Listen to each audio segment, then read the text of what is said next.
So let's go through this song and label all the chords.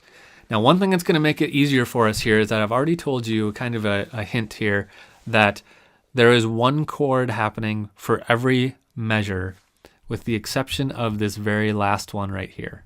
Okay? So there's one chord every measure. So we're going to put one Roman numeral on every measure.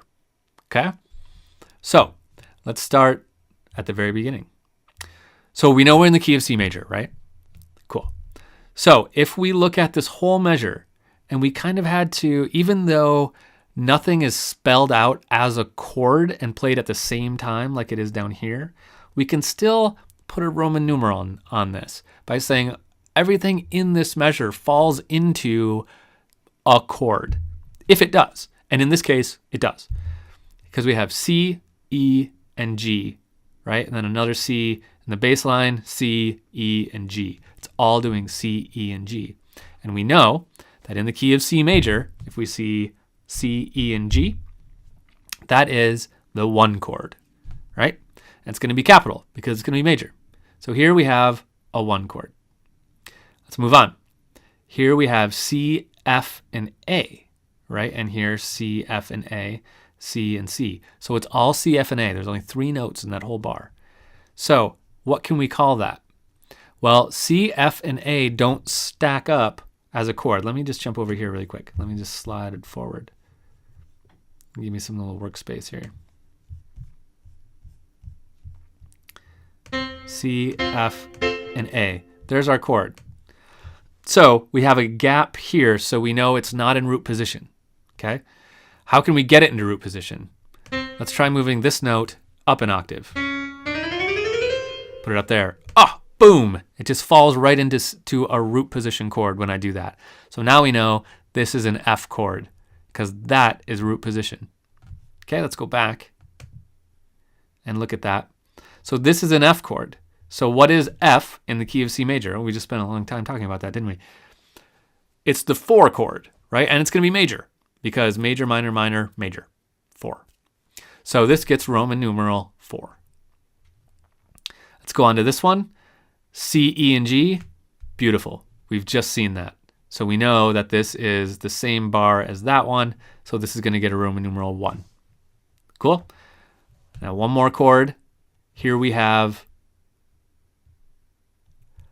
a B, D, and G. Okay? Another B, another B, B, D, and G. Okay, so let's go back over here and let's look at that one. Let's use right here. What did I say? B, D, and G. Okay? Not in root position. So, and we know that because of that gap right there. So, let's try to get it in root position. What can we do? Let's move this note, let's move the bottom note up an octave to a B. Okay, we're getting close because now these two are in root position. Let's move this one up an octave to another D. Boom, there it is. Now that's in root position. So now we know it's a G. It's a G chord.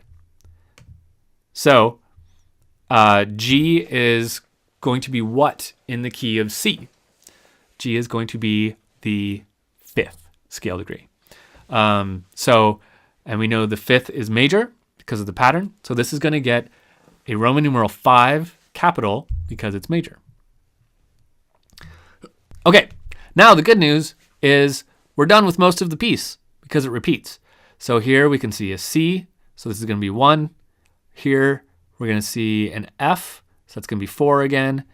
Here we're going to see a C, so that's 1 again. B, D, G, so that's 5 again. Okay, so now we can probably assume this is going to keep going. So 1, 4, 1, 5. Then it gets a little bit different here because we have these upper octaves.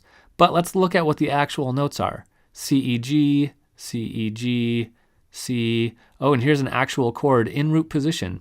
C, E, G. It has another octave on top of it. So that looks like there's a gap there, but we get our 3 notes in root position, which is everything we need. So that's going to be still a 1 chord. Same deal here. Here we can see our root position up there with an F as the root. So there's a 4 chord again. Same thing here. Here's our C. So that's a 1 chord. Here is our,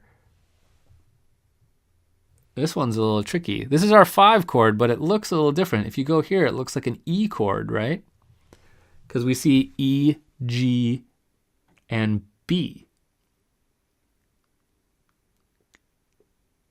So looking closely at that, that is not a G chord. The last beat of right here is an E minor chord, which would be 3 in the key of C major. However, given that we've seen this pattern a bunch of times, I'm fairly certain that this is a typo on the account of this composer. If we wanted to be strict, though, we would call that an E minor right there, because that is an E minor. But I think they probably meant to write that E as a D, which would give us a G major chord, the same one we've been having throughout the piece and for the rest of this measure.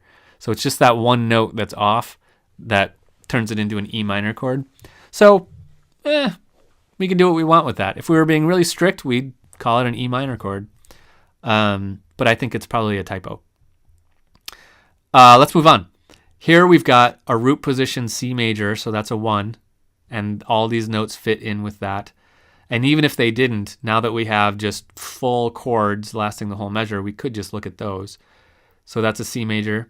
Here, same as before, we have an F, an A, and then if there was a C above it, it would be in root position, but that C is down here, which is perfectly fine. It's an inversion. So that's 4, 1 again, and then 5 again, inverted, but 5 nonetheless. There's 1 again, 4 again, 1 again, 5 again, 1 again, 4 again, 1 again, 5 again. Now we get to the end. Remember, we've got this one weird chord in here. So here we've got a 1 chord, so a C major. Here we've got a 4 chord, because it's F major, F, A, C is what we expect to see. So that's a 4 chord. Now we have a 1 chord again, as we expect. And now we expect the next chord to be 5 by the pattern, but instead they put the 5 one beat early and then jump right back to the 1. So it goes 1, 5, 1. So there's our whole piece. We analyzed it. Now this is a good piece to analyze because this pattern of using 1, 4, and 5 is very, very, very common. Doesn't mean it's bad to do by any means. Those are just 3 chords that work together really well. 1, 4, and 5. They work together great. So it's nice to write music just using that. It's going to be fairly simple, but everyone loves the sound of a 1, 4, and a 5. Awesome. We did an analysis. Good job.